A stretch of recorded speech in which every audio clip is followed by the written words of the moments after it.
Queremos dar início ao nosso dia com a Lexio Divina. O momento da Lexio é um momento feliz de escutar o Senhor, de priorizar a sua voz em nossa vida e de pedir que Ele nos guie, que faça de nós filhos fiéis.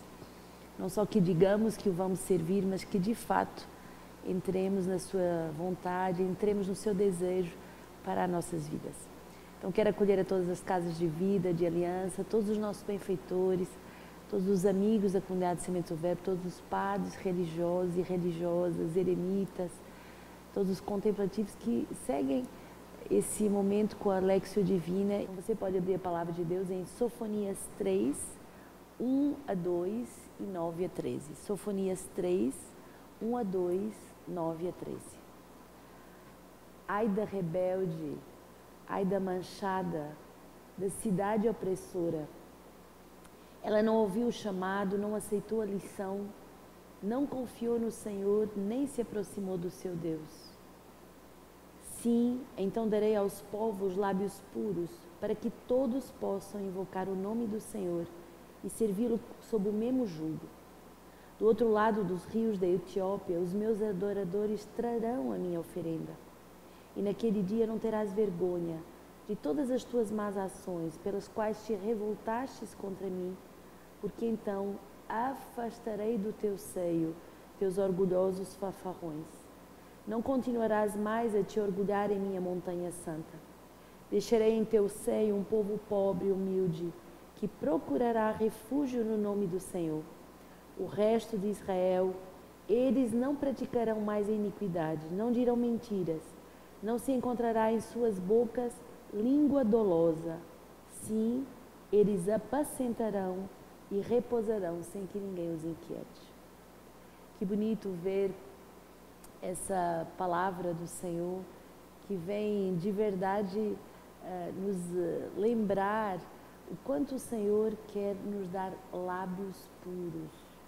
Não uma língua dolosa, impressionante essa expressão, uma língua que pode fazer o mal, que pode provocar a dor, que pode provocar o sofrimento, mas lábios puros para proclamar a palavra de Deus e proclamar invocando o nome do Senhor, proclamar servindo sob o mesmo jugo e tornando-se verdadeiros adoradores, deixando em nós um povo pobre e humilde. E aqui o pobre é aquele que espera tudo de Deus, é aquele que põe toda a sua confiança em Deus, pobre e humilde, que procura refúgio no Senhor. E aí a promessa do Senhor é que esse resto de Israel, e esse resto de Israel é você, somos cada um de nós, esse pequeno resto que guarda a palavra de Deus, que quer viver a palavra de Deus e que não praticará mais iniquidade, não dirá mais mentiras. Sim, eles apacentarão e repousarão sem que ninguém os inquiete. Uma pessoa que escuta a palavra, uma pessoa que se deixa trabalhar com a palavra de Deus, ela escuta o Senhor e nunca mais se deixa orgulhar com as suas próprias forças, mas ela aprende a apacentar o rebanho, aprende a apacentar a sua própria vida com a ajuda do Senhor. Você pode abrir agora o Salmo 33, de 2 a 7, 17 a 19 e o versículo 23. E diz assim: vou bendizer ao Senhor em todo o tempo, seu louvor estará sempre nos meus lábios. Eu me glorio do Senhor, que os pobres ouçam e fiquem alegres. Contemplai-o e estareis radiantes. Vosso rosto não ficará envergonhado. Aí este pobre gritou e o Senhor ouviu, salvando de todas as suas angústias. A face do Senhor está contra os malfeitores, para da terra apagar a sua memória. Eles gritam e o Senhor escuta e os liberta de todas as suas angústias.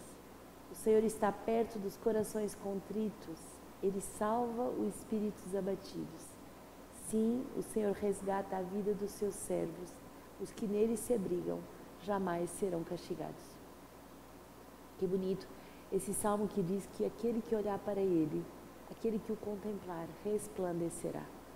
Aquele que o contemplar não terá nem perturbação, nem nenhuma sombra no rosto, porque deposita a sua confiança no Senhor. Então estará radiante, transbordante de alegria, resplandecendo dessa alegria que vem da contemplação. Aqui no Carmo, desde o primeiro dia em que chegamos, começou a adoração perpétua. Que alegria poder contemplar a Deus face a face, noite e dia. Que alegria ter sempre alguém adorando Jesus, podendo receber dele todas as graças. E olha que bonito essa promessa. Nós gritamos e o Senhor escuta. Nós gritamos e o Senhor nos liberta de todas as nossas angústias. O Senhor se faz perto dos corações contritos. Ele salva os espíritos abatidos. E nele se abrigam e jamais serão castigados. O Senhor quer ser esse Pai no qual nós podemos nos refugiar. Ele quer ser esse bom pastor que verdadeiramente nos apacenta e que verdadeiramente pode nos conduzir para a plenitude, para o esplendor da nossa vocação. O Evangelho hoje, Mateus 21, 28 a 32, você pode abrir a tua Bíblia, Mateus 21, 28 a 32, vai nos falar de 2 filhos. Repare qual é o seu modelo, qual é aquele com quem você se parece. O Senhor pergunta, que vos parece? Um homem tinha 2 filhos. Dirigindo-se ao primeiro, disse, filho, vai trabalhar hoje na tua vinha. E respondeu, não quero. Mas depois, reconsiderando a sua atitude, foi. Dirigindo-se ao segundo, disse a mesma coisa. E este respondeu, eu irei, Senhor, mas não foi. Qual dos 2 realizou a vontade do Pai? Responderam-lhe o primeiro. Então Jesus lhe disse, em verdade vos digo que os publicanos e as prostitutas, estes vos precederão no reino de Deus.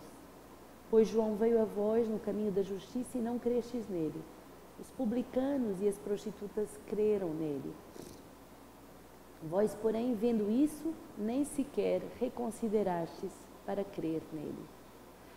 Essa diferença entre aqueles que impulsivamente dizem eu vou seguir, eu vou fazer, mas que depois não fazem, e aqueles que até num primeiro momento não são convertidos, como o exemplo das prostitutas e dos publicanos, mas que depois acreditam no Senhor e se convertem.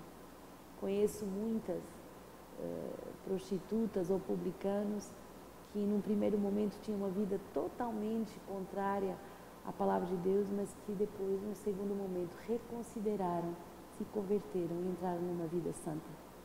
Mas também conheço muitos cristãos que dizem, sim, eu vou, eu faço, e que acabam que não fazem. Só o Filho do Homem é aquele que é capaz de dizer sim e fazer sim.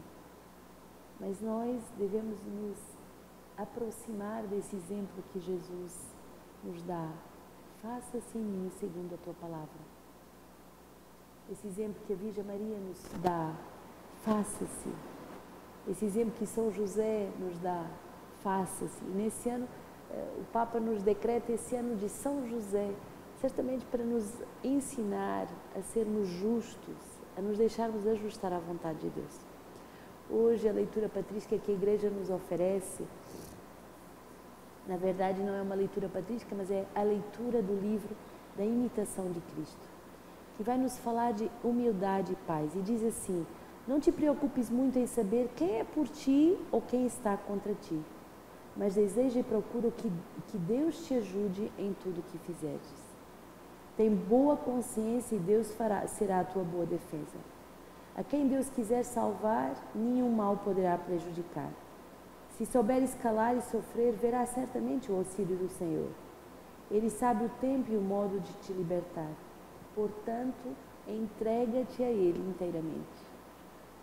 Registra hoje essa palavra no teu coração.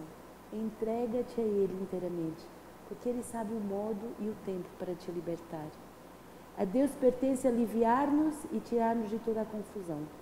Às vezes é muito útil para guardar maior humildade, para que os outros conheçam e repreendam os nossos defeitos. Quando o homem, por causa dos seus defeitos, se humilha, então facilmente acalma os outros e desarma os que estão irados contra eles. Olha, um bom segredo. Quando alguém está irado contra ti, quando alguém se revolta contra ti, humilha-te nos teus defeitos, porque isso vai acalmar também o outro, vai desarmá-lo. O humilde, Deus protege e liberta. Ao humilde, Deus ama e consola. Ao homem humilde, ele se inclina. Ao humilde, Deus dá abundantes graças. E depois do seu abaixamento, eleva-o em grande honra. Ao humilde, Deus revela os seus segredos. Que bonito é essa promessa. E diz assim, e que com doçura o atrai a si e o convida. Humilde, depois de receber uma afronta, conserva a sua paz. Pois confia em Deus e não no mundo. Não julgues que fizestes algum progresso, se não te considerares inferiores a todos. Primeiro, conserva-te em paz. Depois, poderás pacificar os outros. O homem pacífico é mais útil do que o letrado. O homem dominado pelas paixões, até o bem converte em mal e acredita facilmente no mal. O homem bom e pacífico tudo converte em bem. Quem está em boa paz não suspeita mal de ninguém. Mas quem é descontente e inquieto, com diversas suspeitas se atormenta. Não tem sossego e não deixa os outros sossegar. Diz muitas vezes o que não devia e deixa de fazer o que mais lhe conviria. Preocupa-se com as obrigações alheias, mas descuida das próprias. Então o livro da Imitação de Cristo vai dizer assim: zela, portanto, primeiro por ti e depois zelará devidamente pelo teu próximo. Bem sabes desculpar e disfarçar as tuas faltas, mas não queres aceitar e desculpar as dos outros. Seria mais justo acusares a ti e desculpares o teu irmão. Se queres que te suportem, suporta, pois, também os outros. Então, esse ensinamento bonito de querermos ser humildes. E hoje vos exorto a ler no nosso retiro Fratelli Tutti, com a encíclica do Papa, que nos prepara para a festa do Natal. Vos exorto a ler os números 176 aos números 186. E o Papa vai nos falar o quanto a política é necessária e o quanto ela faz parte da caridade social. Muitos têm uma má imagem da política, mas a política de verdade é a arte do bem comum, é a arte de nos ensinar a criarmos um projeto justo, bom para a humanidade presente e futura. E é bonito perceber que hoje a política sã poderia conduzir ao processo envolvendo os mais diversos setores e conhecimentos variados.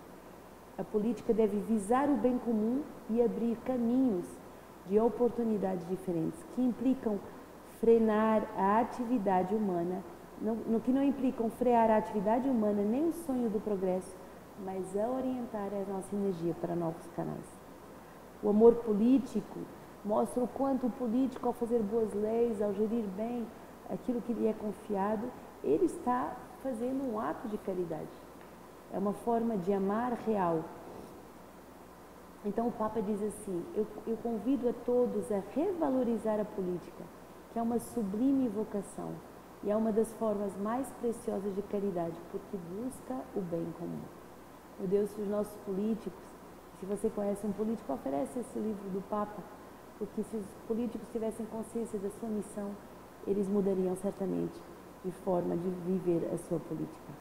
A política constrói caminhos de comunidade diferentes a nível da vida social, a fim de reequilibrar e reordenar a globalização para evitar os seus efeitos desagregadores. O Papa vai falar então da política como um amor eficaz, um amor que é muito mais do que um sentimentalismo subjetivo, mas ao contrário, a caridade que busca constantemente esse amor chamado ilícito, que expressa os atos que brotam diretamente da virtude da caridade, dirigido a pessoas e a povos.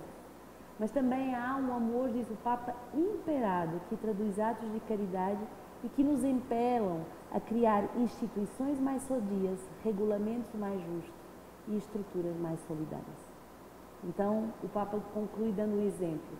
Aquele que ajuda o idoso a atravessar o rio é um ato de caridade primorosa, mas o político que constrói a ponte é também caridade. A caridade que alguém ajuda uma pessoa fornecendo comida é um ato caridoso, mas o político que cria emprego exerce uma forma sublime de caridade que enobrece a sua ação política. Então, rezemos hoje de modo particular pelos nossos políticos e peçamos a todos nós essa alegria de sermos bons filhos que dizem sim e que obedecem à palavra do Pai. Que o Senhor nos abençoe e nos guarde nesse dia, Ele que é Pai, Filho e Espírito Santo.